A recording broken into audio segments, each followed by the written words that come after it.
tema que a gente escolheu para discutir com vocês é um tema que 100 anos de behaviorismo. O que a gente tem nesses 100 anos que destacou na história do behaviorismo, o que a gente tem de pontos negativos também nesses 100 anos e o que a gente precisa fazer para sobreviver mais 100 anos. E aí, por isso, pensando nisso, a gente convidou pessoas que representassem tanto a pesquisa filosófica, teórica, conceitual, pessoas que representassem a pesquisa aplicada, a pesquisa clínica, e também pessoas que representassem a pesquisa básica. E eu e o César. Para enfeitar a mesa. Mas, enfim, eu acho que a ideia do Boteco é primeiro começar discutindo quais será que foram as questões mais decisivas em cada uma dessas áreas, que acho que representa o tripé da análise do comportamento, teoria, aplicação e pesquisa básica, aplicação/pesquisa aplicada. Primeiro, então, quais foram, acho que, as questões mais decisivas que definiram a nossa ciência nesse último século? Em seguida, quais são as esperanças de que essa ciência vai sobreviver por mais 100 anos? Começando pela minha área, eu vejo assim que, às vezes, eu acho que talvez a gente reproduza um legado deixado pelo Skinner, talvez, que a gente acha, às vezes, que a gente não precisa responder às críticas que nos fazem, sabe? Eu, por exemplo, na minha graduação, na disciplina de Psicologia da Aprendizagem, eu lembro que existia a disciplina, existia lá Skinner, behaviorismo na ementa da disciplina, mas quando eu fui aprender, tudo que a gente aprendia lá era crítica do Chomsky ao verbal behavior. Então, desde da minha graduação, eu já ouvia decretada a morte do behaviorismo. Não sei se isso é um legado que o Skinner nos deixou ou não, e daí nós gostaríamos que alguns de vocês começassem falando sobre isso. O que vocês acham que foram as questões mais decisivas das suas áreas nos últimos 100 anos? À vontade.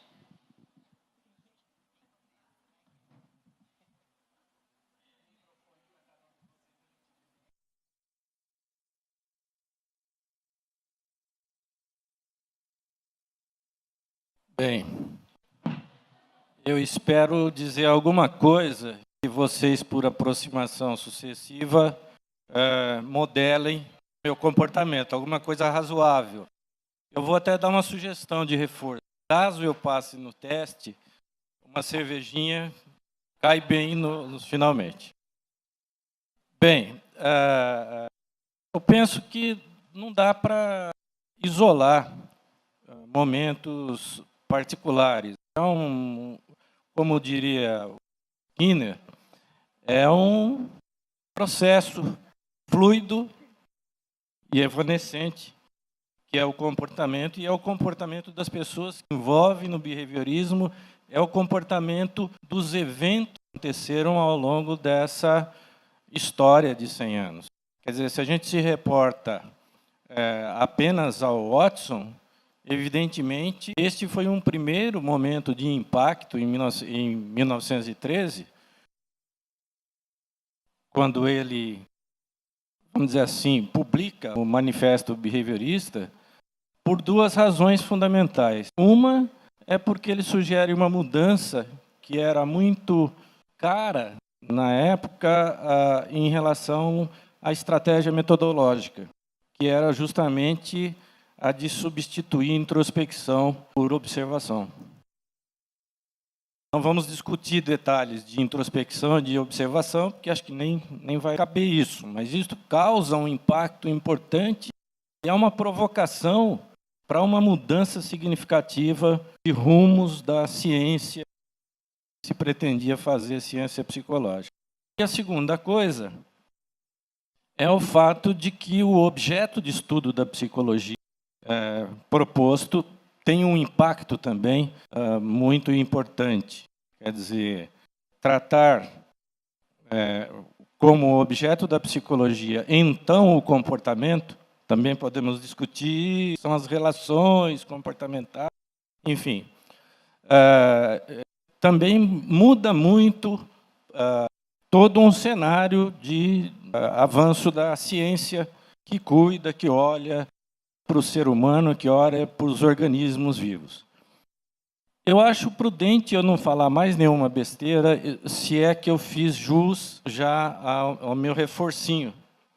Posso? Ah lá, ó.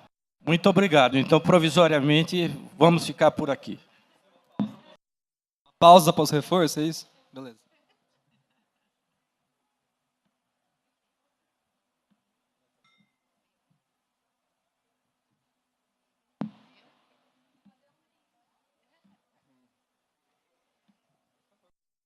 Bem, na área aplicada, não, primeiro, quero agradecer a oportunidade por estar aqui. Confesso que a gente fica um pouco temeroso, né? Falou, o que será que nos espera? Não pode preparar uma fala, né? Então, enfim, espero que a gente também possa falar coisas que ajudem de alguma forma. Bom, eu representando, então, né, pelo que ele nos colocou, a parte da aplicação. Eu acredito que nós tivemos um avanço grande com a modificação de comportamento e com a superação dela. Hoje sabemos muitas terapias comportamentais. Acho que é um desafio continuarmos sendo behavioristas radicais dentro da terapia comportamental. Temos perdido muito espaço para outras terapias e devemos talvez discutir como proceder para conseguir o espaço que a terapia precisa ter. Acredito que não tem por que morrer. Acho que a objetividade que trouxe a modificação de comportamento é algo importante. Porém, Skinner, desde 45 em termos, fala sobre a importância, né, da subjetividade também, da análise emocional. Então, eu acho que é um desafio conseguirmos fazer uma terapia eficaz, eficiente, nas normas que a APA coloca hoje, né, do Task Force, da psicologia baseada em evidência, dentro do behaviorismo radical. Eu tenho escutado pouco sobre isso na literatura, a gente tem muito déficit de pesquisa na área, de clínica de maneira geral, com controle, com grupos controle, Ns adequados, com controle de variáveis, mostrando eficácia e efetividade. Acho que deveria ser um rumo para se pensar dentro da terapia para os próximos anos. Alessandra, mas o que você tem a dizer com... Porque não é incomum a gente ouvir pessoas dizerem que o behaviorismo está morto. E qual que é a sua opinião em relação a isso? O behaviorismo está morto ou está morrendo? Não, eu não acho.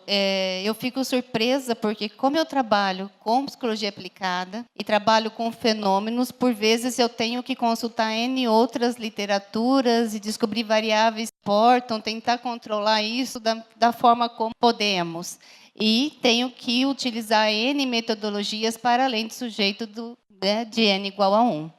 Sem abrir mão dos preceitos e de tudo aquilo que o behaviorismo nos ensina. Enquanto uma teoria, que é a análise do comportamento, pode ser testada, pode ser questionada ou refutada, e eu continuo vendo isso nos meus trabalhos, estou muito satisfeita com ela, não acho que está morrendo. E fico surpresa quando eu consigo, em amostras de 200, 300 pessoas, investigar variáveis antecedentes, consequentes respostas e consigo encontrar lógica nisso, na prevenção e na remediação de N transtornos. Eu acho que não é um caminho ruim. Eu acho que o que falta é abrir possibilidades para outras metodologias, está antenado com outras psicologias, não outras abordagens necessariamente, mas dados produzidos sobre determinados problemas e inventar formas de trabalhar, de fazer terapia e de testar de uma maneira fiel, efetiva, o quanto que aquela terapia está sendo eficaz para determinados problemas. Acho que nós temos que mostrar que o que a gente faz funciona. E ainda metodologicamente se aplica muito pouco ou de maneira fraca, metodologicamente falando. Né? O que é difícil mesmo fazer pesquisa controlada na área aplicada, o que se entende. Mas eu não acho que, por conta dos desafios, a gente deva abandonar. Eu vou dar um palpite também, me colocando como um dos representantes da área aplicada. Eu estava dando uma aula há pouco tempo sobre esquizofrenia, que é o tema que eu estudei por muitos anos, e eu estava apresentando nessa aula, eu falei, poxa, a análise do comportamento aplicada, ela veio meio que a partir da modificação de comportamento, que você agora destacou que que o behaviorismo se destaca por ter superado a modificação do comportamento, né? A gente não está lá só modelando, a gente também está fazendo análise funcional, treinando comportamentos novos, tem função para uma melhor qualidade de vida da pessoa. Só que aí, lá na aula, assim, foi um insight, né? Um insight que eu tive enquanto eu estava dando essa aula, porque eu falei assim, a análise do comportamento aplicada veio a partir da modificação de comportamento, e a modificação do comportamento começou nas pesquisas com esquizofrenia. O Skinner e o Lindsley lá, que montavam salas que eram como caixas de Skinner para pacientes psicóticos. E hoje a gente vê muito trabalho com autista, mas cadê os trabalhos com esquizofrenia? Tem a Ilma lá em Goiânia. Quem mais? E aí você falou agora que está faltando publicação em alguns certos temas. Se a gente for comparar, por exemplo, as publicações clínicas na análise do comportamento com publicações clínicas de outras áreas, vou citar o cognitivismo e a terapia cognitivo-comportamental, parece que a gente está ficando para trás, não está? E aí, quando eu vejo um dado desse, é um tapa na cara, não de vocês, mas em mim também, porque eu falo, poxa, eu poderia estar publicando mais, então e não estou. Sim, eu concordo e posso falar com uma certa segurança, porque prestei concurso de livre docência há pouco tempo e a temática era essa. E ao rastrear a literatura, seja para depressão, para ansiedade, para o que for, raramente encontrava-se um trabalho em análise do comportamento. Raramente. E ainda estamos no sujeito único, ou estudos de caso, enquanto que as pessoas estão fazendo delineamentos com bastante comprovação científica. Então, acho que a gente precisa pensar. Senão, talvez a gente perca espaço, mais ainda. Você acha que a gente tem que sair do sujeito único? Não acho que necessariamente a gente precisa sair do sujeito único, mas quando a gente coloca a psicologia baseada em evidência, que é a lógica da APA, a importância de grupos controles, de avaliações de segmento, um número maior de participantes, que a gente possa, inclusive, fazer tratamento estatístico, é a tônica e é a tônica do mundo. Se a gente não tentar, de alguma forma, acompanhar este espaço, a gente vai perder este espaço. Eu gostaria até de... interessante isso que você disse, porque tem um amigo nosso, inclusive, participa do Teco, às vezes o Jean, né, ele está trabalhando justamente com isso, né, com psicoterapia baseada em evidências. A gente sabe que o modelo disso, lá para fora, é justamente isso que você falou, né? Grupos controle, usando estatísticas.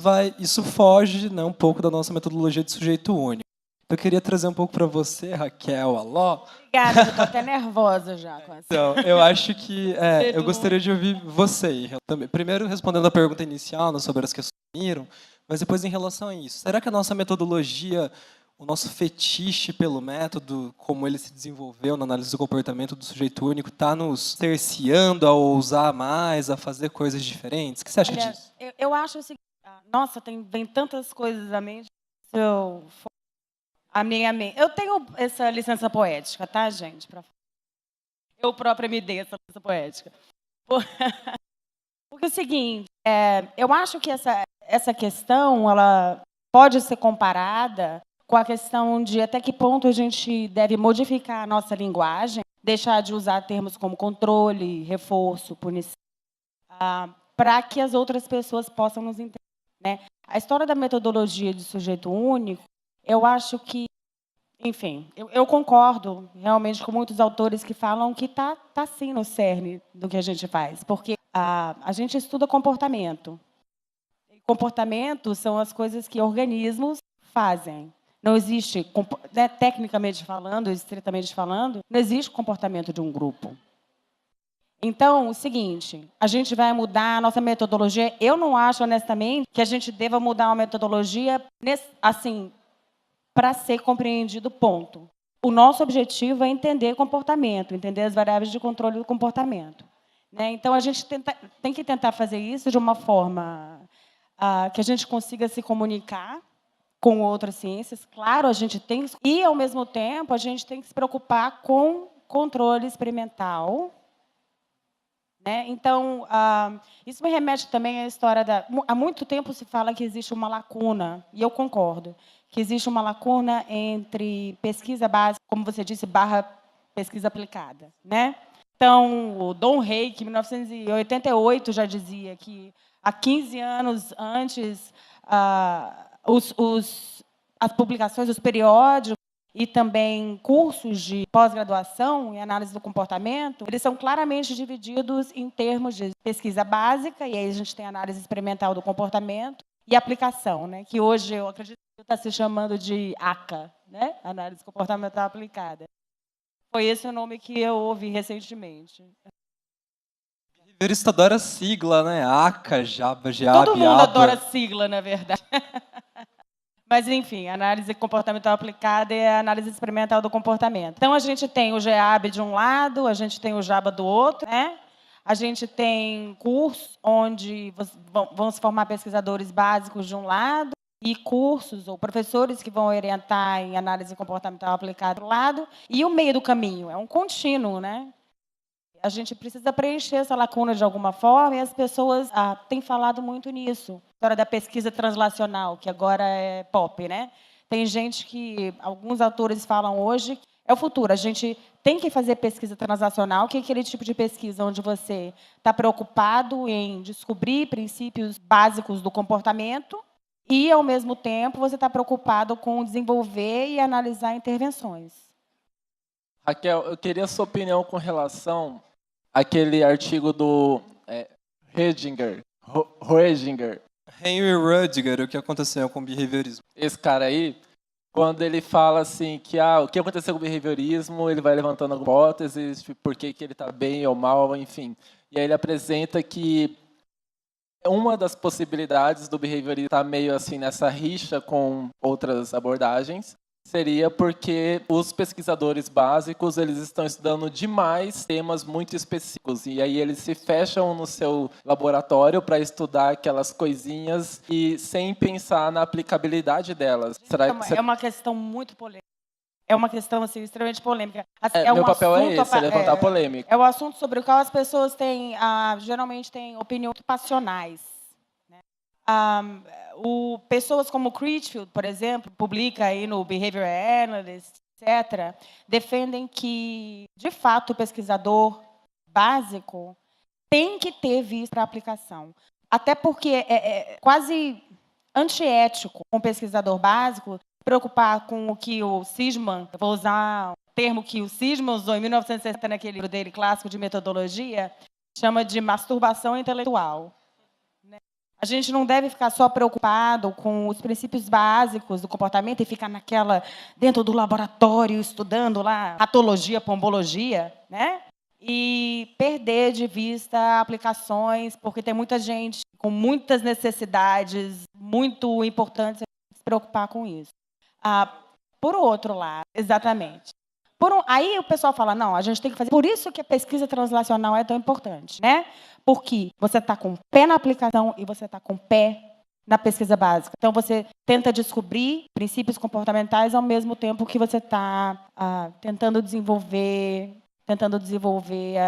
intervenções. Então, um cara chamado Macy, eu acho que o Macy, assim, o rei da pesquisa translacional, faz isso muito bem. Então, ele faz coisa do tipo...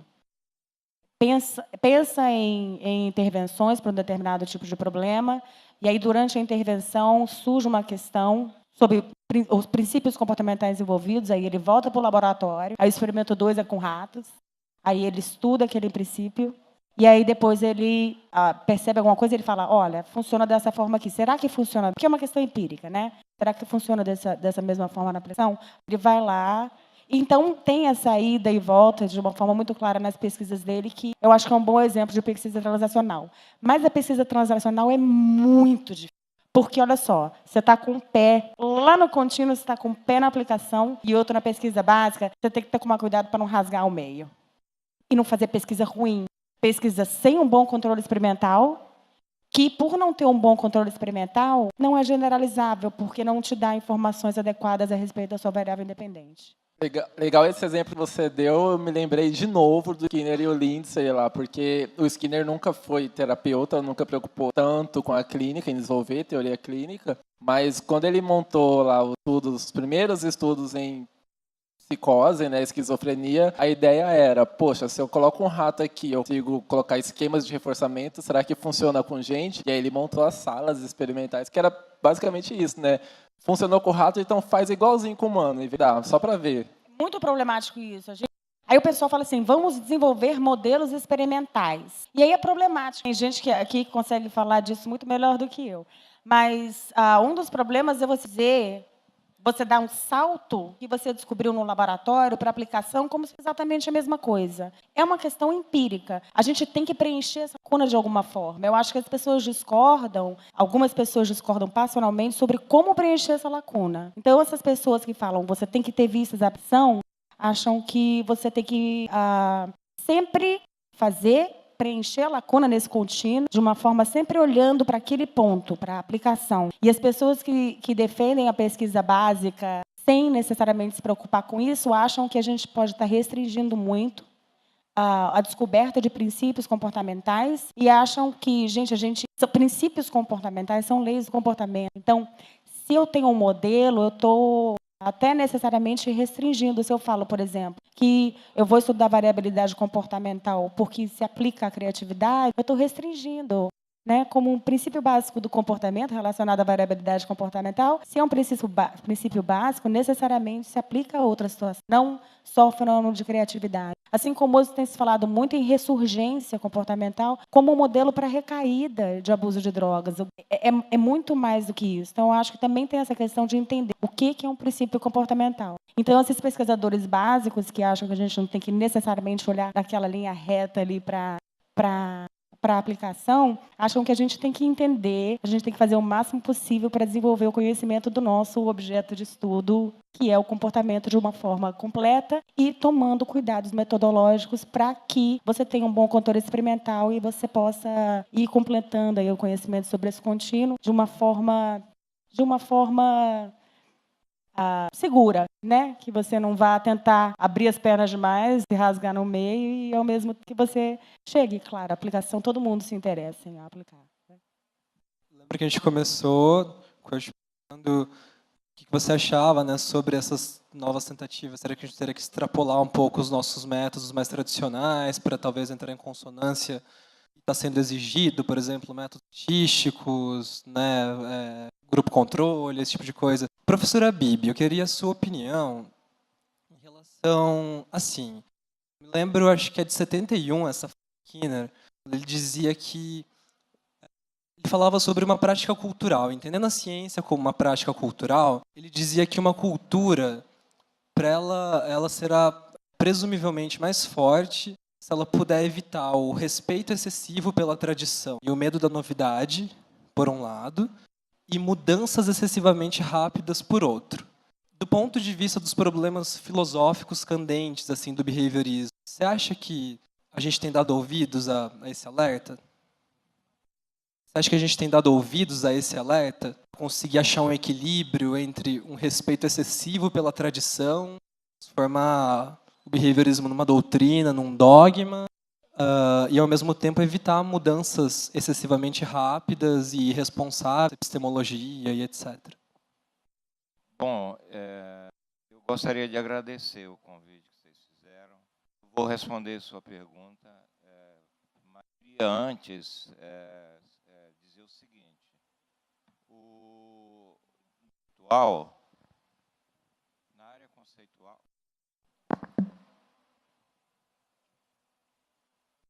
Na área conceitual, houve realmente bastante evolução, mas é uma evolução que mais da confusão conceitual. Então, outro dia eu estava fazendo um levantamento das espécies de behaviorismo e vi 4 versões de behaviorismo filosófico, que são filosofias do comportamento que não passam necessariamente por um exame da ciência do comportamento, como é o caso do behaviorismo lógico, da Escola de Viena, do behaviorismo lógico, é o caso do do behaviorismo do Quine, e é o caso mais controverso do Ryle e do Wittgenstein, porque há polêmicas de se eles são representam versões de behaviorismo ou não. E no campo do behaviorismo, então, ecológico, que é a filosofia, então, do comportamento, mas que passa necessariamente pela ciência do comportamento, fiz um levantamento de mais de 12 versões de behaviorismo. Conversando com o Carlos disse, não, tem mais de 20. Então, essa proliferação de versões de behaviorismo é uma fonte muito grande de confusão conceitual. Cito algumas, como a do Chomsky, né, que já se falou aqui.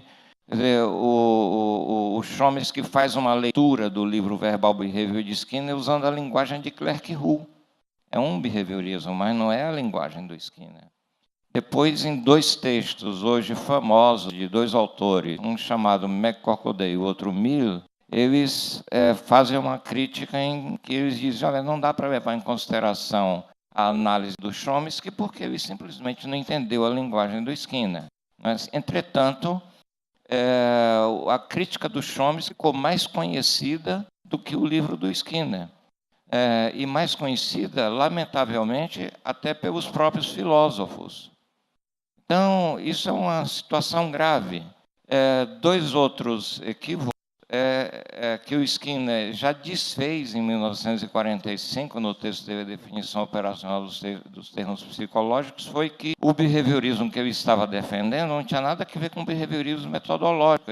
Ele critica o Borens, o Stevens, e também não tinha nada a ver com o behaviorismo lógico, que é o behaviorismo filosófico, que é o behaviorismo da Escola de Viena, do positivismo lógico, e que o Lawrence Smith, num livro hoje clássico, mostrou que não há relações entre o behaviorismo de Skinner e Tolman, por exemplo, com o behaviorismo lógico. Outro dia eu estava lendo um livro, Matéria e Consciência, do Churchland, e ele faz uma análise do behaviorismo, e quando ele fala de behaviorismo metodológico, ele introduz o nome do Skinner ali.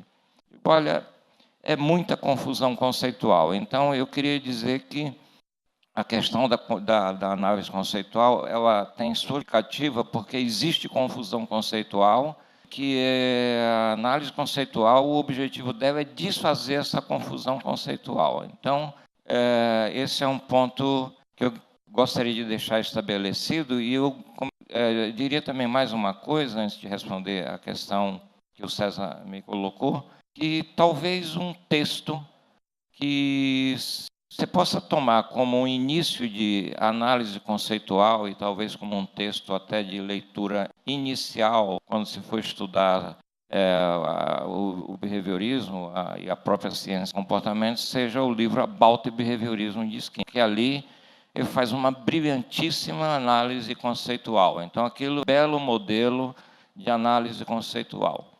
Agora, essa questão, César, que você está levantando, eu acho que tem que haver, sim, um equilíbrio entre o que se chama tradição, não no sentido da tradição chegar à constituição de um dogmatismo. Não. O lugar de dogmatismo é na igreja, não é na ciência nem na universidade. Então, não é o caso disso, não. Agora, manter a defesa de alguma tradição, porque é muito simplório a gente pensar que todos os nossos predecessores erraram tudo e que agora nós vamos acertar. Então, não é bem isso. Então, tem coisas que precisam ser preservadas na tradição, tem coisas que não devem ser preservadas, devem ser criticadas e abandonadas, e tem coisas que são novidades que devem ser incorporadas, e tem coisas que são novidades que não devem ser incorporadas. Então, essa coisa que a modernidade nos ensinou, de que o passado a gente tem que romper com ele sempre, sempre, sempre, essa ruptura incansável, porque só o novo é interessante, isso levou a nossa cultura e a nossa civilização ao estado que ela está hoje. Quer dizer, nós perdemos todas as referências, ou quase todas as referências, em relação ao passado, em relação às tradições passadas. Não temos um juízo crítico sobre as novidades e vamos engolindo tudo que é novidade só porque é novidade. Isso é um equívoco sério. Então, é claro que nós temos que considerar tanto o passado quanto o presente, mas a posição tem que ser crítica. Interessante isso que você falou. Então, tem coisas que a gente deve preservar, algumas coisas que a gente deve excluir e outras que não só porque são novidades a gente vai colocar junto da nossa ciência aí. Eu gostaria de exemplos. Vocês quatro, vocês conseguem pensar em exemplos de coisas que a gente deve preservar ou Primeiro agrupar? exemplo para o único, claro. Eu acho que, para mim, essa ideia de para além do sujeito único, eu acho que é muito... toca nessa questão que o professor Habib estava falando, de que como é uma coisa tradicional, a gente tem que ir para além. Quando você fala para além, parece que você está dizendo, gente, vamos olhar fora da caixinha. Vamos ser mais moderno, vamos abrir os olhos. E a gente tem que tomar muito cuidado com relação a... Porque você não vai jogar fora... Nesse sentido, para mim, às vezes sou como a gente está querendo jogar fora controle experimental, falar a mesma língua que outras pessoas falam, porque elas falam uma língua de... E a gente tem que tomar muito cuidado. Claro que a gente tem que se comunicar. Óbvio que a gente tem que se comunicar. Mas a gente tem que se comunicar tomando cuidado para não... desculpa o termo, para não estuprar a nossa ciência. Né? Bom, como a fala está sempre vinculada a mim, então acho que é melhor eu esclarecer o que eu disse, porque acho que eu não me fiz entender bem. Não sou contra delineamento de sujeito único, eu uso delineamento de sujeito único. Porém, posso contar da minha experiência, né? Acho que daí vai ficar claro o que eu quero. É assim, eu trabalho com N transtornos, mas o que mais eu tenho tradição é para resolver em clínica problema de comportamento. Okay? Bom, quando eu procuro na literatura, de maneira geral, o treino de pais é algo que se coloca como eficaz. Porém, poucas pessoas que trabalham com treino de pais se preocupam mais na promoção de comportamentos do que propriamente na redução de problemas, tal como a lógica de manejo que vem desde a modificação de comportamento. Diante desta questão, eu preocupada com isto, ficou o seguinte: bom, o que eu tenho que ensinar para os pais? Como saber? Como saber? Então, a questão não é o delineamento de sujeito único, que eu voltei quando eu vou fazer a intervenção. Só que eu precisei ir para a psicologia do desenvolvimento. Eu precisei desenvolver um instrumento que avaliasse funcionalmente as interações pais e filhos. Eu precisei fazer isso.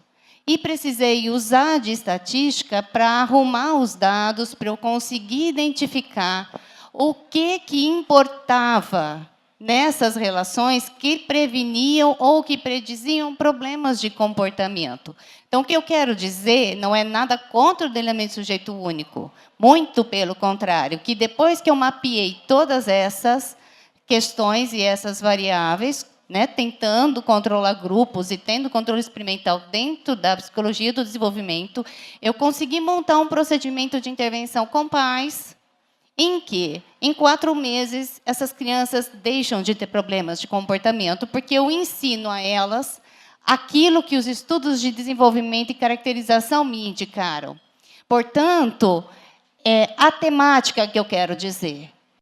Muitas vezes a gente fica perdendo para outra literatura, porque nem tudo cabe no delineamento de sujeito único quando eu quero responder perguntas específicas da psicologia clínica e da psicologia do desenvolvimento. E nós temos analistas do comportamento que falam sobre a importância desse tipo de tratamento e dessas análises e dessas coletas desde a década de 60. Não acho que a gente está no modismo quando pensa que, para algumas questões de pesquisa, tem certas perguntas que outras psicologias respondem e que a gente não responde. Ampliar nesse sentido, de buscar um método, foi isso que eu quis dizer. Eu entendi. Né? E daí, quando eu vou na intervenção, Aí eu volto no delineamento sujeito, volto. Você está comparando, quando você faz a intervenção, você está olhando se o comportamento daquela criança mudou em relação ao que ela fazia antes, obviamente. Sim, claro, né? claro. E eu acho que uma outra coisa importante que você está falando, Claro. Alessandra, é que a gente saber também consumir dados de pesquisas de outras áreas. Como você estava falando, tem pouca coisa em análise do comportamento, você tem que saber porque estatística é aquela coisa. Tem muita gente que acha que é a solução, só que você tem que, para poder consumir, né, dados estatísticos, você tem que ter um mínimo de informação para saber que tipo de teste, por exemplo, é adequado na situação, qual é a chance de você incorrer no erro do tipo 1, erro do tipo 2, o poder das... Então, eu concordo com você plenamente, que eu acho que a gente tem que saber também interpretar Fazer esses uso dados, dessas tecnologias, não e é? também reconhecer situações onde a gente ainda não descobriu uma forma. Como a gente fala em terapia, você não vai pegar uma técnica e jogar naquela pessoa, quer dizer, Claro. você tem que adaptar a técnica à pessoa e Aham. não o contrário. Então, se você tem um problema de pesquisa que você se interessa e você não consegue estudar por meio de sujeito É isso. Claro, em que desenvolvimento, exatamente né, é uma isso. coisa Por complicada. exemplo, eu quero avaliar interações pais e filhos dentro da análise do comportamento. Tem instrumento? Não tem. Ao invés de eu usar uma entrevista sem nenhum controle, o que eu fui fazer? Estudar a psicometria. Validei um instrumento que faz isso de uma maneira funcional, que avalia as interações. Aí isso me dá pré e pós-teste, né? E eu tenho, sim, um grupo controle. Por que não? Nem que seja uma ou duas pessoas em que não passam pela intervenção e continuam com os problemas, enquanto quem passa deixa de ter. Então, eu acho que a gente avança na clínica se a gente pode pensar no objeto que queremos estudar e qual método seria mais apropriado para responder essas questões. E essa ideia não é nova. Nos Estados Unidos se fala disso desde a década de 60 e 70, e eles falam que o bom analista do comportamento também precisa ser muito cuidadoso quando usa estatística, tem que ter controle de variáveis e etc. Mas que não é uma heresia ao fazer isso, desde que saiba o que está fazendo. Okay? Então, eu gostaria de levar... colocar um pouco mais de lenha nessa fogueira. Por exemplo, não só o sujeito único, mas o próprio método experimental. Por exemplo, Kester, eu sei que tu está estudando cultura agora, não? Ou pelo metacontingente. Tu está estudando cultura? Não. Como que você vai, sei lá, estudar o Holocausto por método experimental? E acho que é um tipo de coisa sobre o qual analistas do comportamento deveriam se preocupar, né? O que a gente faz, né, para se debruçar sobre esse tipo de questão? Bom, eu já tinha pedido para o Felipe uma palhinha nessa questão. O que me parece... Não, e que vai justamente ao encontro disso que você está observando, que acho que é legal. A primeira coisa que a gente tem que pensar é que o cuidado do Skinner e a escolha de delineamento sujeito único teve dois componentes. Um componente é uma certa comodidade, que ele estava desenvolvendo princípios básicos da análise do comportamento, e ele precisava ter o melhor parâmetro de comparação, e o melhor parâmetro de comparação é o próprio indivíduo. Ele que melhor se compara consigo mesmo antes e depois de uma intervenção, de um procedimento. Essa foi uma razão essencial. Mas, como a Bibi bem observou, há muita confusão conceitual. Então, há muita gente, a gente ouve falar isso em outros debates, etc., assim, no sentido de que, bem, para você fazer a análise do comportamento, você precisa usar delineamento sujeito único. Desculpem, acho grande bobagem. Não, você não precisa fazer isso. E há situações em particular que não te permitem, há situações que não permitem. Então, o que determina o procedimento de análise do ponto de vista metodológico é a situação que você vai estudar. É o fenômeno, é a característica do fenômeno que você vai estudar. Eu vou chegar na tua observação. Quer dizer, imagine o seguinte, eu fico falando aí nas aulas, e às vezes a gente se arrisca a escrever, sobre as questões da análise comportamental da cultura. Uma das características que a gente sempre lê e discute é o caráter, é o aspecto de entrelaçamento entre comportamentos e mesmo entre consequências possíveis que, do comportamento de um indivíduo, pode ter várias funções para o comportamento de outrem. Ou seja, se eu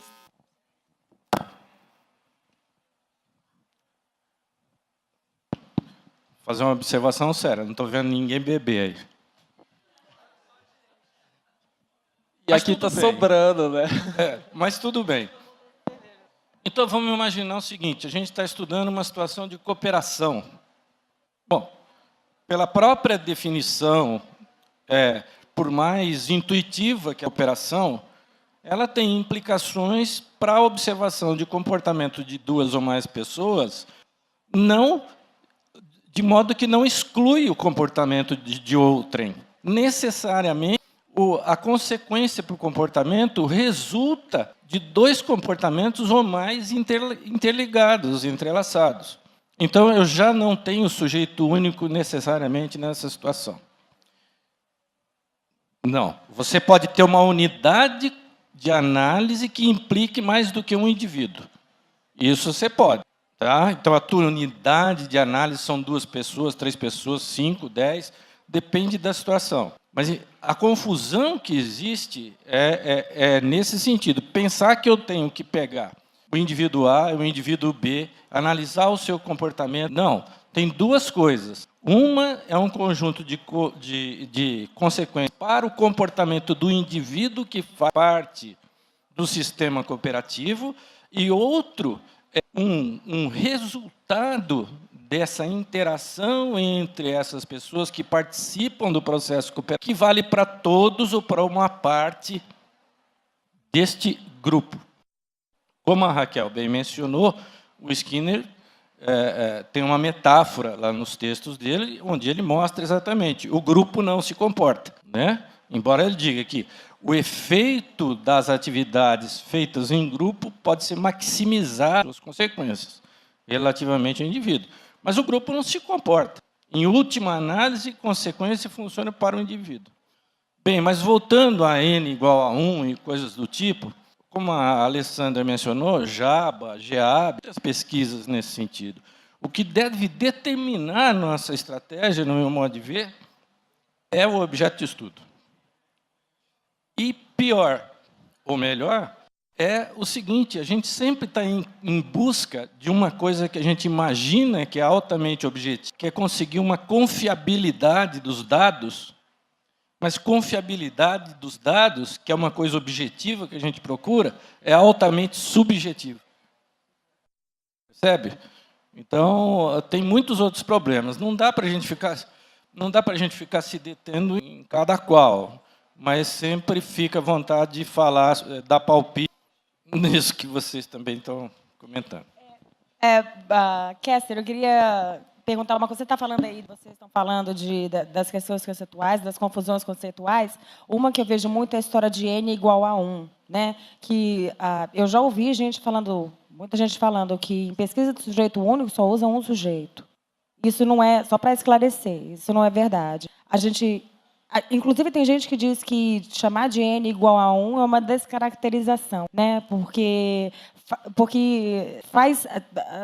a gente tende a imaginar como se fosse realmente só um sujeito que está sendo... Não, é aquela história, né? O sujeito como seu próprio controle. Numa pesquisa de sujeito único, muito raramente você vai ter um sujeito só. O número mágico, por algum motivo, é 4. Eu acho que 4 é para permitir que um vá para o lado e 3 vão para o outro. Aí você fala, meu resultado foi esse. 3 foram para o lado, um foi para o outro. Mas essa questão acho que é importante esclarecer. O que o Skinner colocava, a segunda razão que eu deixei de falar é assim, as médias são mentirosas. Exatamente isso. Essa era a expressão, era o jeito de ele dizer. Se eu simplesmente somo os comportamentos de 5 indivíduos e tiro a média, isto não corresponde ao comportamento dual. Até porque a gente sabe que topografia não define função. Mas, olha, uma coisa que eu acho que precisa separar no caso da aplicação, pesquisas de caso de delineamento sujeito único. São coisas diferentes. E na psicologia clínica, sobretudo na análise do comportamento, nós temos muito estudo de caso, pouco delineamento sujeito único. né, com controles maiores, com manipulação de variáveis, etc. Eu, felizmente, tenho conseguido fazer isso, mas ainda é uma lacuna no conhecimento, né? Hoje, numa mesa junto com a Alessandra, ela também aponta que, no caso da PAP, esse é um problema. Nós temos poucos estudos na terapia com controle de variáveis, e mesmo quando ele é sujeito único. Quem dirá com outros delineamentos. Então, mesmo o delineamento de sujeito único não tem sido fácil de aplicar em clínica. E acho que deve ser uma medida importante. Garantir que esse sujeito realmente passe por avaliações antes de passar pela intervenção, seja novamente reavaliado, e pior, poucas pesquisas se preocupam com avaliação de segmento. Isso é a contramão da literatura internacional. Nós temos que fazer isso, nós temos que garantir que os resultados se mantenham. Eu acho que isso é importantíssimo. Você está falando uma coisa que eu acho que é importantíssimo. Existe, obviamente, pesquisa com delineamento de sujeito único, pouca. Pesquisa porca não se justifica, independente da metodologia que você usou. Então, eu acho que o que todos nós defendemos é um bom controle experimental. Né? Agora, como o que você estava falando, você tem que pensar em como você vai estudar o que te interessa, né, com um delineamento mais apropriado. O aspecto mais importante, eu acho que todos nós concordamos, é o controle experimental. Então, o controle experimental e também a forma como você vai analisar seus dados. As pessoas tendem a achar que você usou estatística, pronto, é mágico, mas eu acho que todo mundo aqui já sabe disso, né, gente? P.05 não é um número mágico. Então, e tem muitos erros. Tem até um livro que eu ouvi falar, eu nunca... Como mentir com estatística? Já ouviu falar desse livro? Ele fala das diversas... Como mentir com estatística. Mostra desde coisas simples. E isso envolve estatística, não só inferencial, mas descritiva também. Você puxar o eixo X, puxar o eixo Y, você mostra o que você quiser. Então, você pode fazer pesquisa de sujeito único porca e pode manipular seus dados usando um delineamento de sujeito único de uma forma que você esteja basicamente mentindo, esteja exacerbando um efeito de uma magnitude irrelevante, etc. Então... Eu acho que eu concordo contigo. Acho que, às vezes, só para se adaptar aos padrões internacionais de qualidade, devia ser um pouco cético em relação à estatística enquanto cláusula de cientificidade. Mas, de qualquer maneira, assim, acho que pelo nosso horário, a gente gostaria de ouvir de cada um de vocês também, para que a gente... Quais as esperanças de que a análise do comportamento sobreviva mais 100 anos? Quais vocês acham, cada um de vocês, são as questões mais decisivas, as questões candentes nas áreas de cada um, para a pesquisa? Básica, aplicada e conceitual.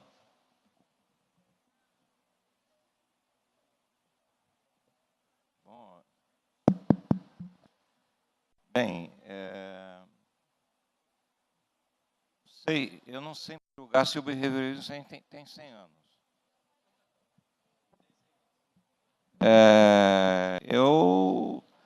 Eu acho que o behaviorismo começa com Skinner. E, portanto, não teria 100 anos. Eu explico isso. Quando o Watson faz o manifesto behaviorista dele, ele critica radicalmente o mentalismo. Então, ele tira a relação de subordinação que o comportamento tem do mentalismo. Mas o que faz o Watson? Ele introduz o comportamento no sistema nervoso e cai no materialismo. Então, o comportamento se torna derivado do materialismo. Então, isto significa que o comportamento não foi radicalizado. O que faz Skinner? Skinner fecha a porta do mentalismo e fecha a porta do materialismo. E modifica a noção de comportamento, que em Watson é atomizada, para uma noção molar de comportamento. A unidade de Skinner é maior pela tríplice contingência, que é diferente de uma relação estímulo-resposta. Então, aí você começa a ver como é que o comportamento passa a participar da sua própria explicação, na medida em que ele é explicado pelas consequências, mas ele também produz as consequências, então ele participa da explicação. Então, o que faz o Skinner? Ele desenvolve, então, uma teoria do comportamento e, à medida que ele vai escrevendo os textos finais, ele diz, bem, agora a fisiologia pode entrar.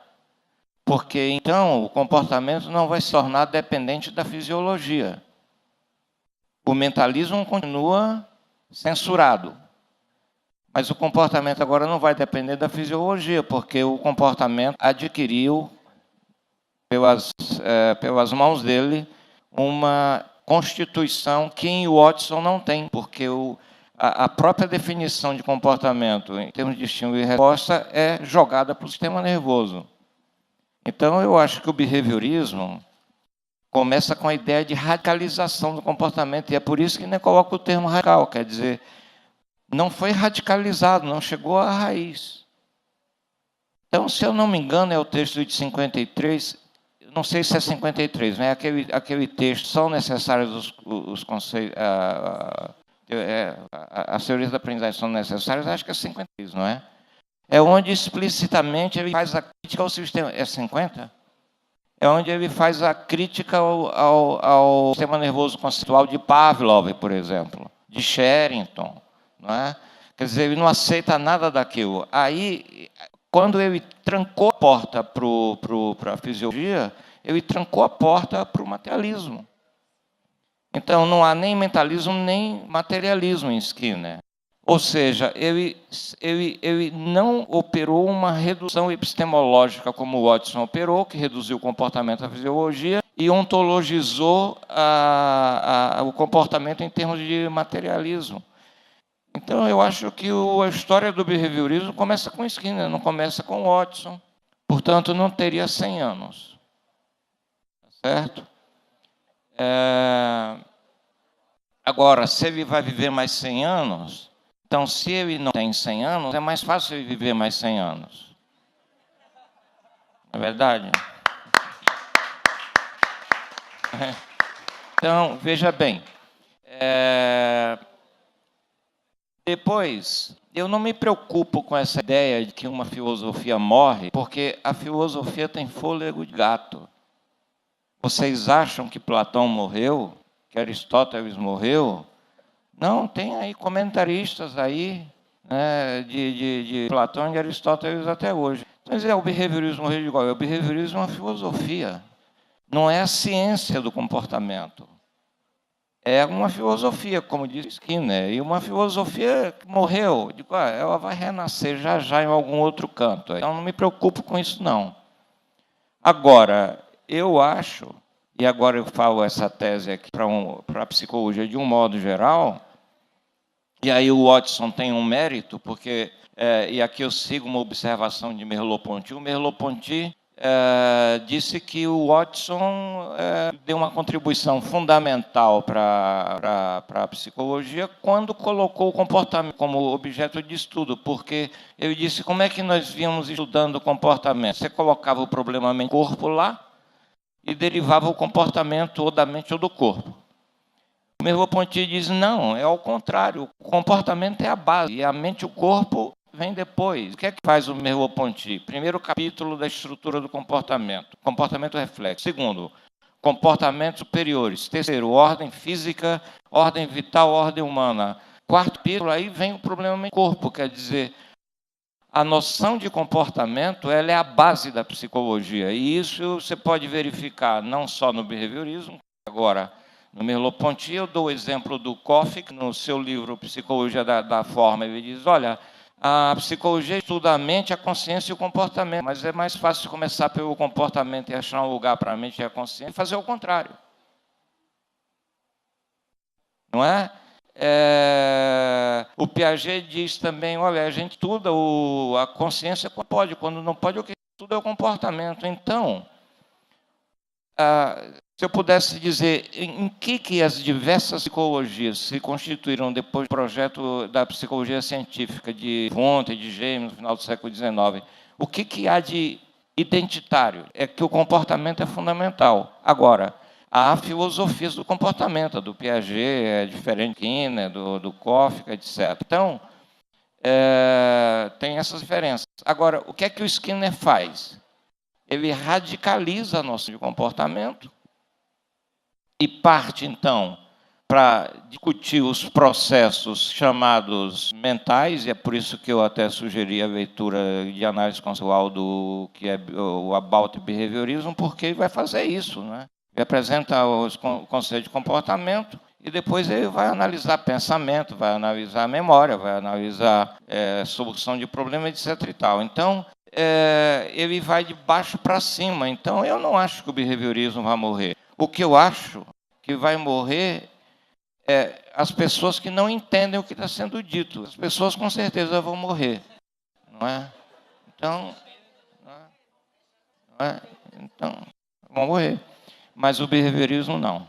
Que bom que ficam para trás, então, né?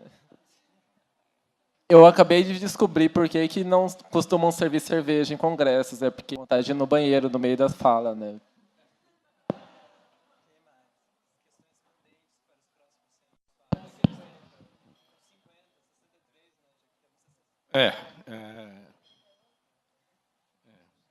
Eu acho que dá para dizer que o behaviorismo, particularmente o behaviorismo radical, vai existir por um tempo que dá para saber precisamente. É o tempo em que existir comportamento. Ou seja, acho que... Agora, o nosso foco de interesse ele é muito variável, porque o que eu penso do behaviorismo como filosofia, da análise do comportamento como ciência, é que o que eu, na verdade, eu não sei se eu penso, eu sinto, ou o cara que conhece do ponto de vista do cognitivo, eu não sei, mas alguma coisa me diz, e esta alguma coisa é história individual, gente como profissional, em interação com os textos e com diálogos dos colegas, é que o behaviorismo e a análise do comportamento são muito proativos. Eles são voltados para o futuro. Análise do comportamento e o behaviorismo radical. Eles são uma espécie de psicologia, embora a gente negue que seja uma psicologia, talvez, que não vive da situação conflitiva parando no retrospectivo. Nós só olhamos para o retrospectivo, para como foi lá atrás a história de interações, olhando para o que é possível fazer em relação ao futuro. É só e sempre nesse sentido. Então, nos últimos tempos, embora, por exemplo, Skinner já tivesse brilhantemente nos chamado a atenção para isso, a gente tem feito mais coisas com relação à análise comportamental da cultura, por exemplo. Não é? Então, são novos desafios. Conforme os comportamentos mudem, os desafios também mudam. Né? Tem alguém que começou a fazer um trabalho. Tem muitos trabalhos interessantes dos meus alunos aí que falta ir para frente um pouco, porque também é meio datado esse negócio. Quer dizer, fica lá no terceiro ano, no segundo, e daí você muda, não dá para prosseguir. Mas eu me lembro, por exemplo, um menino da organização aí estava começando a fazer um trabalho de análise comportamental da cultura, justamente usando alguns adjetivos qualificativos que estão lá no Facebook. Curtir, quem que é mesmo? O Heitor? O Heitor, né? Não deve parar por aí também, mas enfim, ele estava analisando a ideia de curtir, a ideia de compartilhar, o que mais tem lá no Facebook? Tolerar, não sei, não sabia disso. Se alguém que... Isso foi uma criação aí. Mas o que eu quero dizer é que os tipos de comportamento podem, mas de alguma maneira a gente tem esse combustível para ir adiante sempre, né? Então eu penso que, aliás, só estou nesse negócio primeiro porque eu preciso sobreviver enquanto indivíduo e ganho uma fortuna como professor, vocês devem imaginar, estou riquíssimo. E, em segundo lugar, mais uma coisa extremamente importante, é porque dá para acreditar que você pode mudar as coisas. Francamente, e não é ingenuidade, aquela pieguice de dizer, que bom, o mundo pode ser melhor, eu posso ajudar as pessoas. Não, não é isso não, é que parece que realmente a gente pode instrumentalizar algum tipo de mudança. Então, acho que o behaviorismo radical e a análise do comportamento são para frente e para cima, francamente. Vocês é que estão um pouquinho para baixo, porque eles não podem falar nada.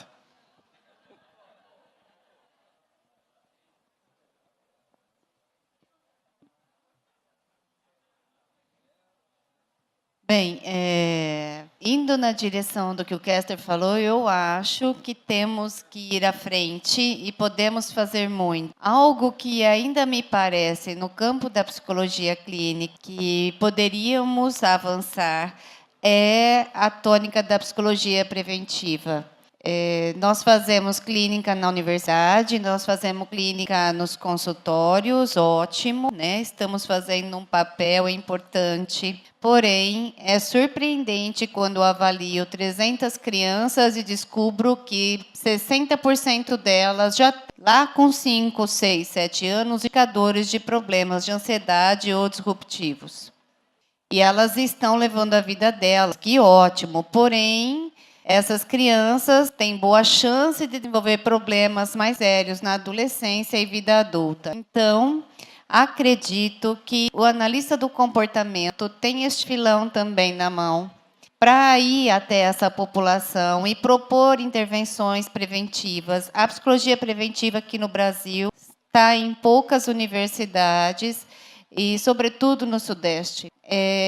Pouca gente tem trabalhado com psicologia preventiva e eu julgo que é muito importante. E a adesão tem sido interessante. Com o Kester, nós fizemos um trabalho com professores para desenvolver comportamento pró-social. Eu tenho outras iniciativas com professores, com pais, com as próprias crianças, em que nós vamos até a população, propomos intervenções, avaliamos de maneira experimental os resultados delas, etc. Então, é mais um desejo do que propriamente saber se isso vai acontecer nos próximos 100 anos. Mas acho que a análise do comportamento poderia conversar com a psicologia preventiva e baseada em evidência para conseguir atender a esta demanda que está aí e pouca gente tem cuidado dela. Então, para fechar... Alô?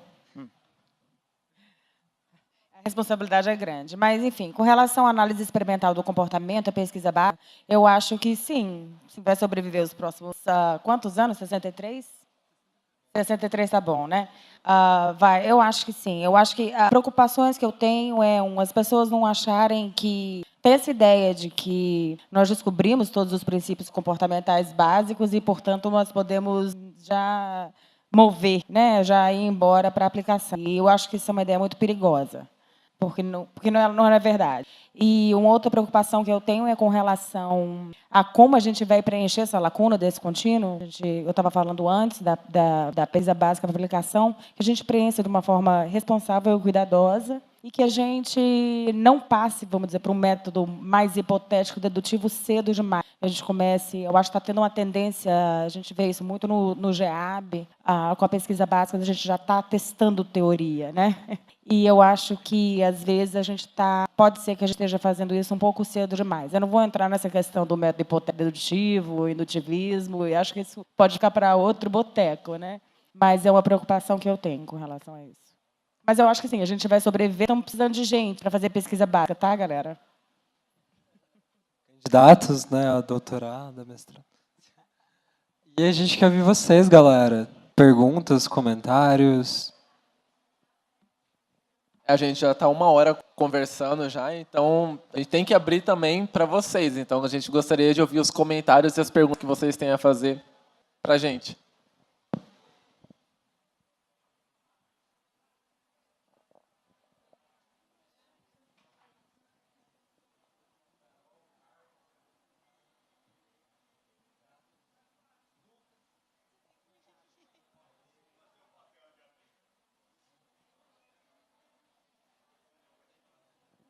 Bom, então vou fazer as honras da casa, né? Estou um pouco no papel de anfitrião, então vou aproveitar para... me chamou a atenção a questão, vocês estavam falando, de respeitar as tradições, né? E, ao mesmo tempo, abrir a porta para coisas novas. A minha pergunta é assim, o que a gente preserva e o que a gente não preserva? Né? Como é que a gente escolhe isso? Né? Eu trabalho num ramo que é de fronteira, que é a área de neurociência, né? E eu brinco que eu passei a vida apanhando.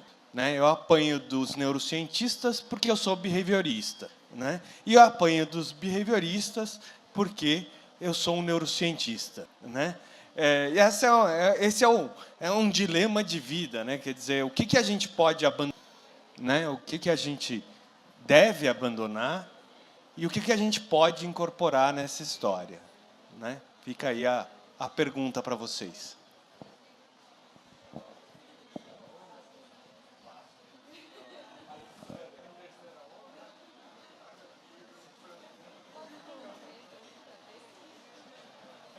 Com relação ao seu comentário de neurocientista, eu acho que o que mais falta no analista do comportamento é comunicação com outras áreas da ciência. E falta biólogo com a gente, falta economista. A gente tem gente estudando economia comportamental, por que não tem economista junto? Falta médico do nosso lado, falta...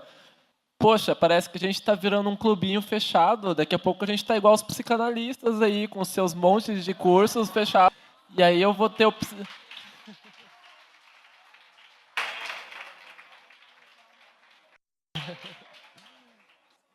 E aí tem uma escola skinneriana, escola de Reis, escola de FAP. Não é isso que a gente precisa. A gente precisa comunicar com outros cientistas, porque se tem alguém que vai entender a nossa língua, não são os psicanalistas ou os gestaltistas, são os outros cientistas. Então falta isso, eu acho, né? Por favor, comentem. Bom, essa pergunta que o professor Fábio fez, eu digo o seguinte. Eu vou dar um exemplo.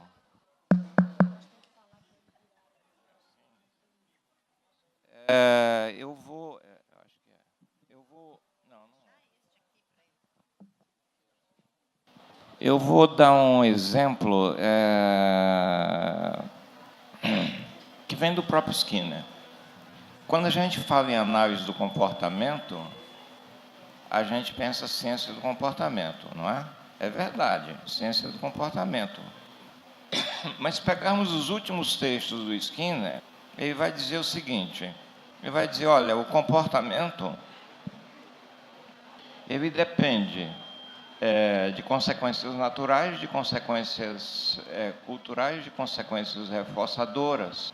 Quer dizer, uma espécie de tríplice consequência. Então, ele diz, olha, para estudar o comportamento, nós vamos precisar não só da análise do comportamento, nós vamos precisar estudar a etologia, nós vamos precisar estudar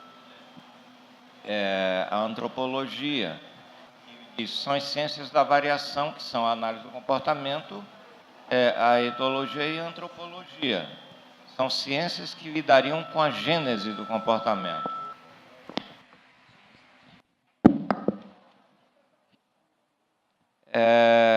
E também a fisiologia. E quando ele fala a fisiologia, ele diz o cérebro com o corpo corpo com o cérebro. Não é porque hoje, quando a gente escuta o discurso dos neurologistas, eu nem gosto de escutar muito, porque parece que só tem o cérebro. O resto não existe mais braço, perna, o resto do corpo não existe. Então, só tem cérebro, cérebro, cérebro. Eu acho que o Skinner diz uma coisa boa, é o corpo com o cérebro. Quer dizer, o cérebro está relacionado com o corpo e o corpo está relacionado com o cérebro. Esta ciência, que ele chama de fisiologia, estudaria o produto que foi criado, quer dizer, pela evolução.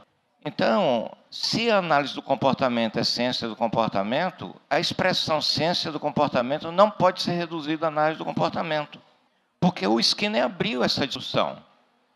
É claro que nós podemos falar, como ele próprio fala, fazer a interpretação da cultura, fazer a interpretação das contingências naturais, num texto célebre que ele tem no Contingência de Reforço, sobre ontogênese e filogênese, podemos fazer tudo isso. Mas nós temos que escutar os antropólogos, nós temos que escutar os fisiologistas, nós temos que escutar os etologistas, e temos que abrir a conversa com eles, não podemos ficar fechados na análise do comportamento, como se a análise do comportamento por si só fosse a ciência do comportamento. Não, ela é uma das ciências do comportamento. E eu não estou inventando nada, isso aqui é o Skinner. É literal, praticamente, isso que eu estou dizendo. Então, o Skinner foi sábio o suficiente para abrir essa discussão. Quer dizer, a ciência do comportamento é uma transdisciplina, ela não é uma disciplina, ela é uma transdisciplina que envolve 4 disciplinas, 3 relacionadas com a gênese do comportamento e uma outra relacionada com o estudo do produto dessa gênese, entre os quais o corpo, porque o comportamento está relacionado ao corpo. Então, repare que o convite que está sendo feito aqui é que nós sejamos pensadores da natureza, da cultura, da história pessoal, que é o caso específico da análise do comportamento, de estudar a história de reforço, de punição, de controle, essas coisas todas do indivíduo, não é? Mas esse indivíduo existe em todo esse contexto de consequências e em todo esse contexto disciplinar. Então, eu acho que a gente tem que abandonar a ideia de que a análise do comportamento é a ciência do comportamento. Não, é uma das ciências, sem sair do behaviorismo. Temos que abandonar isso e temos que entender, então, que a ciência do comportamento é transdisciplinar. Quem continuar identificando a análise do comportamento com ciência do comportamento, eu sou analista do comportamento e eu sou um cientista do comportamento, eu digo, você é um cientista do comportamento, no sentido amplo, aliás, estricto do termo, se você também colocar a sua análise do comportamento em relação com todas essas outras disciplinas.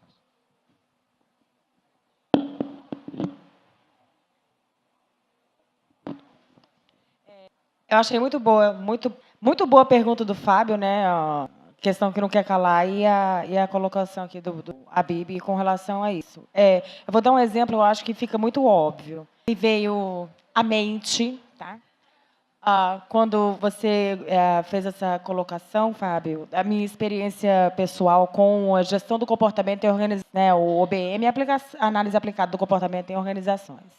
Eu saí do laboratório de pesquisa básica, né, que as pessoas chamam de ratologia, pombologia mesmo, e aí fui trabalhar com esse tipo de aplicação em grandes organizações. Quer dizer, foi um salto enorme, e eu realmente senti quase que eu estava me rasgando ao meio, porque é muito difícil você ter que usar uma linguagem que não deturpe a ciência, ao mesmo tempo que o cliente entenda, porque se ele não entender...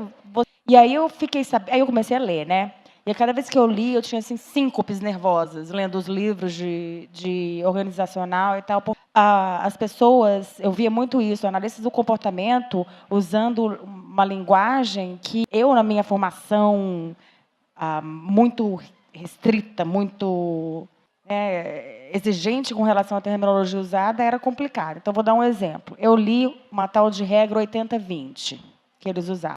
A regra 80-20 é o seguinte, que eles explicavam para os clientes nas organizações.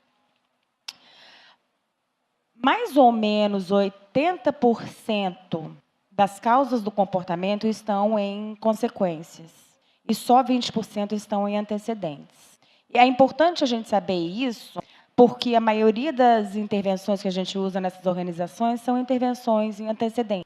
Mudam antecedentes, como treinamento, né, capacitação, etc. E a regra é essa, só 20%, como só 20% das causas do comportamento estão em antecedente, então você corre um grande risco da sua intervenção não dar certo. Eu pulei dessa altura, quase morri. Eu falei, gente, cadê que eu passei anos da minha vida estudando análise do comportamento? Eu nunca vi essa regra 80-20. Como que me passou batido, né?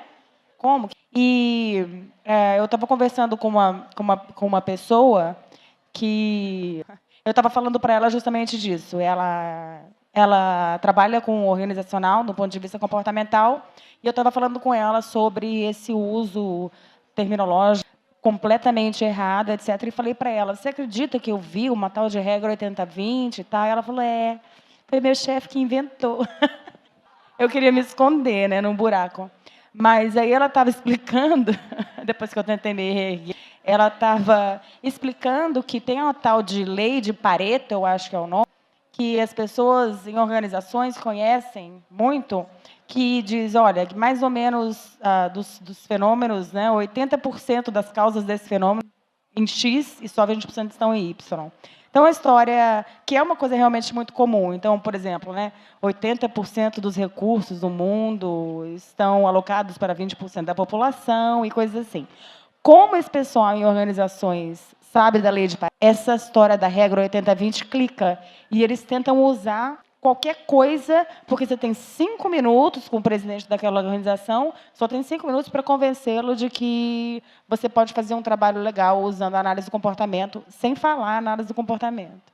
Então, acho que um caso desse, fica claro, né? A gente tem que tomar muito cuidado, porque eu qualifico isso como um estupro da nossa ciência, né? Se você falar, pelo menos se você falar dessa forma.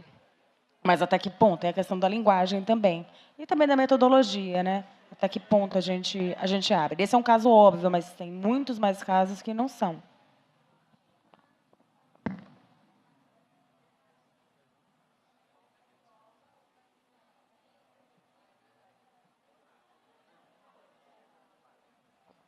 Não se reprimam.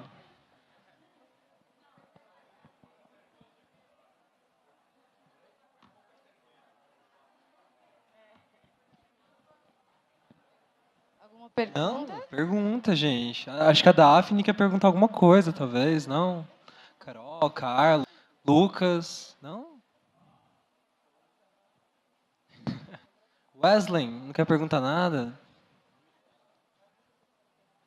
Vocês querem perguntar sem microfone? É menos aversivo?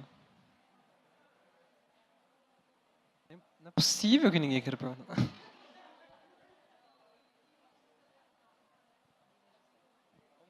Nível de seleção. Leve o microfone até ela.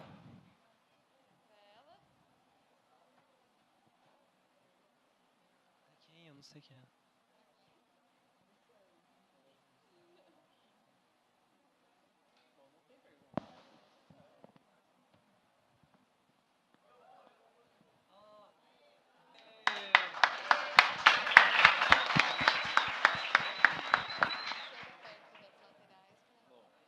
Obrigado pelas palmas, em primeiro lugar.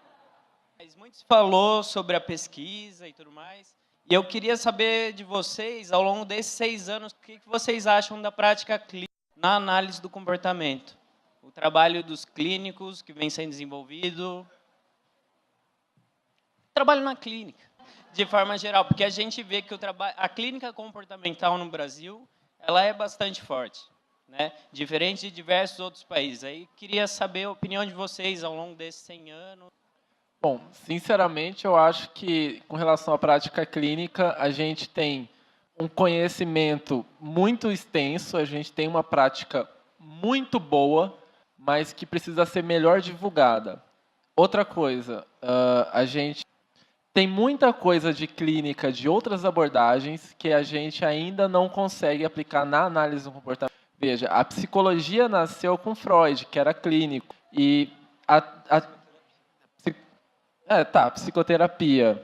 E tem muita clínica anterior ao Watson, anterior a Skinner, até os dias de hoje. Então, ainda tem muitos fenômenos que a gente deveria estar estudando, e nesse ponto a gente pode dialogar com outras abordagens, para ver o que eles estão fazendo que está funcionando e o que a gente tem que também aprender como fazer, dando as nossas explicações, para poder melhorar ainda mais.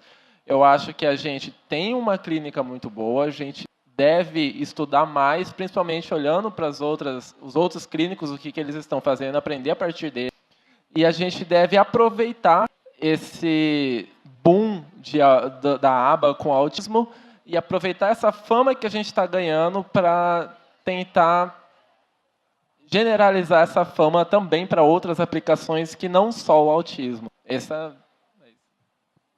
Olha, eu que atualmente estou um pouco afastado da área, a primeira coisa que me ocorre, Lucas, são as terapias de terceira onda. Né, eu vi a professora Alessandra falando sobre habilidades sociais hoje, logo depois sobre FAP, né, a outra pessoa que apresentou junto contigo, né, e você vê, por exemplo, a ACT, que é uma abordagem desenvolvida pelo Reis, que ainda enfrenta muita resistência na nossa comunidade. Você tem dezenas de ensaios randomizados sobre a efetividade da ACT. Muitas sistematizações de terapia comportamental não têm tantos ensaios randomizados assim. Então, por que a gente é tão resistente a isso, né? A ponto de fazer com que o Reis diga que ele nem é mais behaviorista, ele é da psicologia contextual, como se nós não fôssemos mais contextualistas, né? Então, eu não sei, a primeira coisa que me é evocada é isso, é a questão da terceira onda, de por que nós temos sido tão resistentes a ela. Mas eu acho que talvez a professora saiba responder com mais propriedade que eu.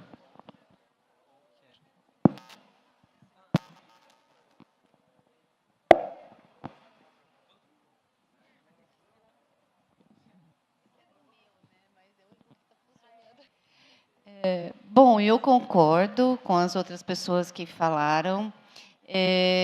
Por exemplo, como eu citei a FAP, o pessoal tem trabalhado sério, manipulado variáveis, controlado uma série de coisas, identificado aspectos importantes. É FAP sozinha? O que ela traz de inovação da terapia comportamental que já sabemos? Pelo jeito, não temos ainda muita resposta sobre isso. Mas não vai na direção inversa, o que eu estava falando da psicologia baseada em evidência, que lá, ainda que não se fale de behaviorismo, só também fale. Uma das coisas que se diz que falta na literatura da área é mapear o que o terapeuta faz na sua prática que funciona. E então, acho que se a gente aprender a fazer pesquisa, a identificar o que a gente faz, o que funciona, o que não funciona, tanto em termos de técnica quanto de comportamentos que se ensina aos nossos clientes, bem como da própria interação terapeuta-cliente, a gente ganha. Isso vira regra, que pode ajudar novos terapeutas, e então a gente cresce e a gente segue. Então, eu acho que deveria ser por aí. A clínica comportamental está forte, porém, ela é muito carente em pesquisa. Nós fazemos clínica, será que sabemos exatamente o que fazemos? A própria Alessandra pergunta lá, será a gente está aplicando a FAP? Que garantia a gente tem que a gente está aplicando a FAP? Como sabemos que estamos fazendo a FAP e não outra terapia comportamental? Pois é, como saber? Fazendo pesquisa. Vamos fazer pesquisa em clínica. E aí, a interação terapêutica também tem sido o foco dos meus estudos, para além de resultados dos transtornos que a gente vem trabalhando. E nós temos encontrado resultados interessantes. Por exemplo, mapeado comportamentos na interação terapeuta-cliente, que se eu estou no grupo, no individual, com fobia ou com problema de comportamento, são os que mais ocorrem. São os que predizem melhora que o cliente me diz, seja N menos que a gente tem usado nas pesquisas. Isso ajuda, porque vira regra, e eu posso ensinar os meus alunos e outras pessoas podem ler sobre isso. Eu ia falar, agora na clínica, né, tá essa polêmica de... A gente deixa você falar. Essa polêmica de terceira onda ou não, será que aquilo é behaviorismo, será que aquilo é behaviorismo, tá todo esse questionamento, e aí eu sou a favor da sua fala, pesquisa. Então, mesmo que aquilo não seja behaviorismo, não seja análise funcional, a gente pelo menos tem que, como cientista, a gente deve pesquisar para ver o que daquilo funciona, o que não funciona, e se de repente não for behaviorismo ou não funcionar, a gente faz como o resto, como toda a ciência faz. Não deu certo? Beleza, pelo menos a gente entende por que é ou não é isso, por que dá ou não dá certo, e vamos continuar pesquisando. Não é porque uma pessoa resolve pesquisar um assunto X que eu vou excluir ela do comportamento. Eu acho isso ridículo. Bem, eu ia voltar na quer dizer, estamos na questão do Lucas, né? Estamos na questão do Lucas. Quanto eu possa identificar pela literatura e pela convivência com vários colegas, o trabalho em clínica, por parte da análise comportamental aplicada, realmente é muito significativo, é importante, eu acho que tem avançado. Mas eu queria chamar a atenção para um outro aspecto, viu, Lucas? Que é assim, que não tem propriamente uma característica clínica na acepção da palavra, no sentido de que vai às raízes ou às contingências dos problemas, entre aspas, comportamentais que a gente identifique, mas que vá na direção do planejamento cultural. Ou seja, claro que eu estou falando de um pouco do que eu tenho feito mais frequentemente com os meus alunos, com os meus pares. Mas eu penso que há um papel importante para a análise do comportamento nesse aspecto, porque, embora algumas síndromes realmente sejam razoavelmente inevitáveis do ponto de vista de planejamento cultural, mas grande parte dos repertórios que a gente quer mudar, eles se originam em função de uma história de interações com o ambiente físico, químico, biológico, social. Ou seja, então, planejar uma sociedade que enfrente menos essas distorções ou possa superar essas situações, eu creio que é uma contribuição também e que complementa o trabalho de clínica. Então, a gente tem que pensar em prevenção muito, muito. Acho que a análise do comportamento tem essa característica que vale a pena. E uma outra coisa a respeito do que nós devemos, não sei quem, o Fábio, o que nós, quer dizer, o que caracteriza, como é que nós vamos selecionar, né, o que serve ou não serve? A gente pode lembrar um certo caráter pragmático, no sentido da funcionalidade, que a própria análise do comportamento adota. Ou seja, é isso. Vão sendo selecionadas essas alternativas e isto vai mudando. As estratégias de intervenção ou até as estratégias de solução de problemas conceituais também obedecem, aparentemente, à ideia do successful working. Quer dizer, esse treco funciona? Traz algum tipo de contribuição? Como é que a gente avalia isso? Então, nós não temos nenhuma verdade, né? Mas eu acho que o caminho é mais ou menos por aí, aparentemente é isso. Eu queria falar, porque tem um pouco a ver com isso também. É que eu fiquei pensando em relação... Vocês falaram da questão da importância do diálogo com outras áreas, inclusive dentro da psicologia. E aí eu fiquei pensando assim, até que ponto a gente tem que se dispor para tentar discutir questões do tipo... Pensei em 2 exemplos. Que você falou assim, do que a gente vê, do que é ensinado de análise do comportamento nas faculdades. Uma consulta muito simples a livros de introdução à psicologia, você vê muita besteira escrita falando sobre análise do comportamento. Erros conceituais assim muito gravíssimos e que são ensinados, né? E questões, por exemplo, de concurso também, que é comum. Às vezes a gente vê questão de concurso e erro muito conceitual, muito grave. E está lá, entendeu? E as pessoas estão se submetendo àquilo. Até que ponto que a gente tem que se dispor para discutir isso com as outras áreas, e mesmo dentro da psicologia? Como eu disse antes, acho que às vezes a gente herda algo do Skinner de achar que nós não devemos satisfação para outras pessoas, para outras áreas, etc., achando que nós não sofreremos retaliações por isso. Acho que o próprio Skinner é um exemplo histórico de que nós sofreremos, sim. Como o professor Habib disse, dentro da própria filosofia, a crítica do Chomsky ao verbal behavior é mais lembrada do que o verbal behavior em si. Então, acho que são, sim, situações com as quais nós devemos nos preocupar. Pessoas que acompanham os debates na internet, nos fóruns de análise do comportamento, frequentemente há um fórum fórum maior no Facebook, eu sei que vários de vocês participam, eu reconheço vocês pelas falas, talvez não pelos nomes. Então, por exemplo, saiu uma reportagem na Folha de São Paulo da Roseli Saião, acho que há umas 2 semanas, falando sobre o Cantinho do Castigo e mencionando a terapia comportamental. Pouco tempo depois, o professor Todorov soltou um texto no blog dele respondendo a isso. A BP, o João Ilo, o presidente da BPMC, logo se comprometeu a ir uma carta em resposta a isso. Eu acho que essas associações que se propõem a nos representar, isso é sim algo que elas devem, são fatores com os quais elas devem se preocupar sim. Porque eu acho que nós temos história suficiente para nos ensinar de que se nós não fizermos nada em relação a isso, nós sofreremos as consequências disso. O que vocês acham?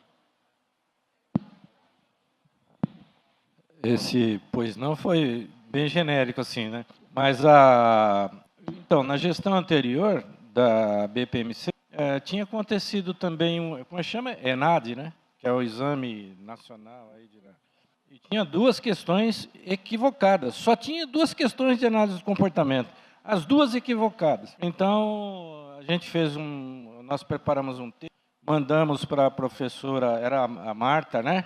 Que era presidente, ela encaminhou lá. São formas de contestar isso. Mas era absolutamente equivocado. Só uma lembrança histórica. Eu me lembro que quando o Brasil perdeu a Copa, Diogo Maynard escreveu na Veja que o Brasil perdeu porque Dunga era behaviorista. O professor vai lembrar disso. Pois é, né? Mas, enfim. Tinha mais uma pergunta? Não, tem uma lá atrás. Tem uma aqui, Lucas. A gente precisa encerrar, então faz a última. Lucas, aí.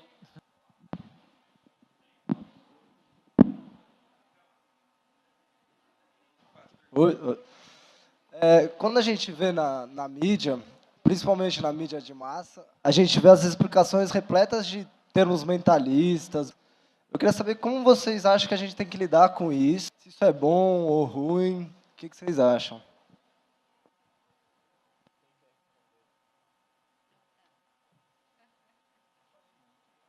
Acho que existem 2 caminhos. Um dos caminhos é a nossa resposta, aquela resposta que a gente sabe que vai ser mais reforçada dentro da nossa própria comunidade, de falar, não, porque a mente não existe por causa disso, e só a gente vai aplaudir. Por outro lado, de falar que nós entendemos a mente dessa maneira.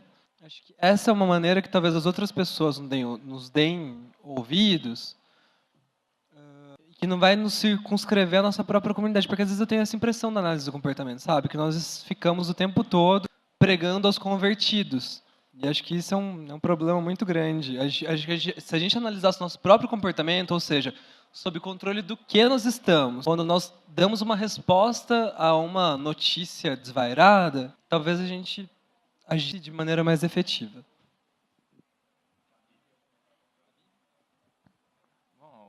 O que eu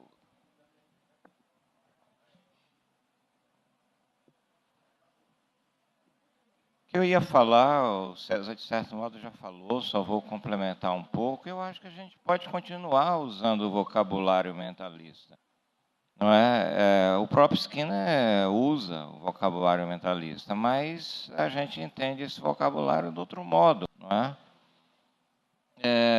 Há alguns anos atrás, Carlos e eu escrevemos um texto, talvez vocês conheçam, em que o título do texto é o Behaviorismo Radical como Filosofia da Mente, onde a gente faz uma relação entre o Skinner e o Ryle, né, Gilbert Ryle, que, por sua vez, tem um livro que se chama O Conceito de Mente, e quando ele vai analisar esse conceito, ele se vale do comportamento. Por isso que se diz que a filosofia do Ryle, do Gilbert Ryle, é uma filosofia do comportamento.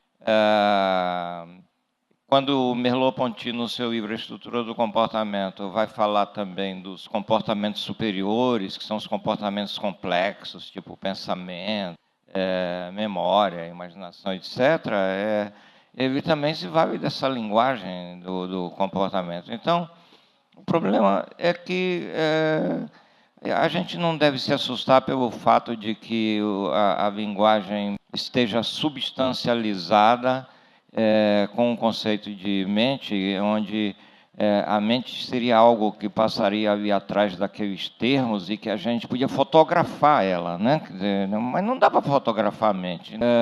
Não tem essa mente, não é? É uma ficção. Então, é um uso do vocabulário mentalista com essa ontologização que não procede, né? Como não procede, a meu ver, também usar a linguagem mentalista hoje com o reducionismo neural, né, com a neurociência, né, também reduzindo, quer dizer, cometendo também esse equívoco. É só a gente saber que quando esse vocabulário mentalista estiver sendo usado, o que é que a gente entende por isso? E é por isso que, insisto mais uma vez, o livro Verbal Behavior do Skinner é uma excelente introdução à análise conceitual, né? Porque ele vai falar exatamente o que é que o behaviorismo radical entende. Agora, eu acho que seria justamente muito interessante estar explicando isso. Eu vou dizer uma coisa para concluir na minha fala, que é o seguinte: eu acho que a gente precisa cada vez mais fazer análise conceitual do behaviorismo radical, e análise conceitual significa análise filosófica, análise epistemológica, análise ontológica, análise ética. É isso que significa análise conceitual, para poder as pessoas, seja da área da filosofia, seja da mídia, saberem do que se trata. Agora, para eles saberem do que se trata, a gente precisa saber do que é que a gente está tratando. E a gente só pode saber do que a gente está tratando, neste caso, se a gente fizer análise conceitual. O behaviorismo é filosofia. E a filosofia, ela é um sistema de conceitos, não é? Ela é basicamente isso, um sistema de conceitos. Ela não precisa de base empírica nenhuma. A filosofia é o campo do pensamento, como se diz, ou como Kant dizia, não é propriamente o campo do conhecimento, porque não é uma ciência. Ela é o campo do pensamento, então ela lida com conceitos. Então, se o behaviorismo é a filosofia da ciência do comportamento, há de um lado a ciência e há de outro lado os conceitos dessa filosofia. E eu acho que a análise conceitual está muito pouco desenvolvida em termos filosóficos. Quer dizer, o behaviorismo radical, portanto, os conceitos dele estão muito pouco desenvolvidos. Quer dizer, porque muito que se passa, não só entre a mídia, porque que jornalista é ignorante, isso a gente sabe. Agora, que filósofo seja ignorante, isso já é mais difícil de você admitir o filósofo ignorante. Eu fico com dó por um filósofo ignorante. Digo, meu amigo, não é bem assim a coisa. Vamos discutir. O jornalista eu não discuto com ele, porque isso aí realmente não vale a pena.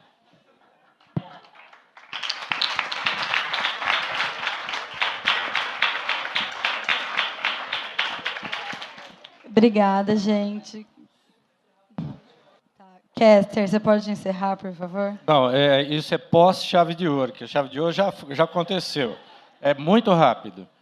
Só aproveitando justamente essa deixa do que o professor Habib nos coloca aqui, eu volto a insistir na importância de análise comportamental da cultura, de maneira onde a gente tem um pouco de trabalho instrumental, de trabalho realmente de intervenção e de delineação, mas a gente tem muita conjectura. Os meus alunos sabem que quando as coisas apertam, e são coisas que eu gosto de discutir, eu sempre falo para eles, a gente discute lá no Bar do Baiano, não é isso? Nunca vai, mas eu sempre falo, não, isso a gente vai discutir lá no Bar do Baiano. Então, estas coisas têm esta característica de discussão. Fruto de um recente simpósio, ou encontro que foi organizado pelo pessoal de Maringá, o Carlos, a Carol, o professor Habib também era convidado, a Camila Muchon de Mello e a Marina, né? Não, mas digo, fruto disso,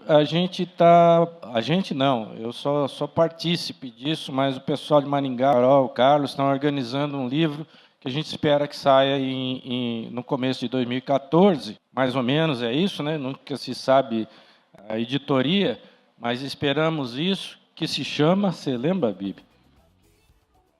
Como chama? Cultura, democracia. Cultura, ética e democracia, é isso?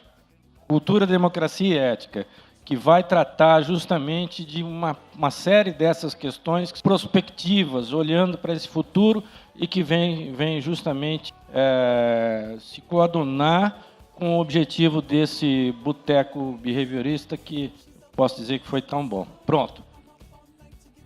Era só um apêndice. Ou anexo, não sei. Bom, pessoal, a gente está estourando o horário, os monitores querem esganar.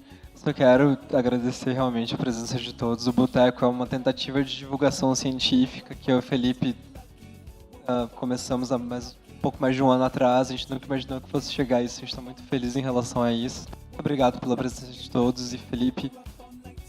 E para encerrar, gostaria de propor um brinde aos 63 anos do behaviorismo e que a gente sobreviva mais 63.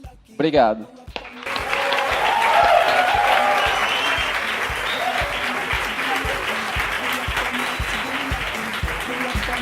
Together.